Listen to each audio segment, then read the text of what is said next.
Joloch higa mokalo Kabrwas RFC finals mag tuke Enterprise Cup bang' timbe ariyogo yudo loch e tukegi mag nus finals e kindgi gi tim mar Kenya Harlequins gi Nondescript. Jobengi ma KCB nolo tim mar Kenya Harlequins points 32-18 e lap ma KCB Sports Club Ruaraka County ma Nairobi. E lap ma Kakamega Showground jatugo Barry Robinson noloyo ties adek kendo konyo joloch e higa mokalo Kabrwas RFC rodho tim mar Nondescript points 54-8. Josukari ma Kabrwas nigi geno mar kawo kombe mar Enterprise Cup nyading'wen kaluwore.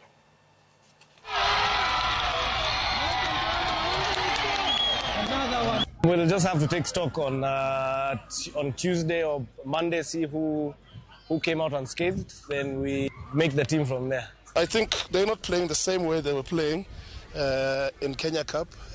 They've got some speed and some acceleration, explosion. I don't know what they've been doing differently, but something that we picked up, and I'm very scared about.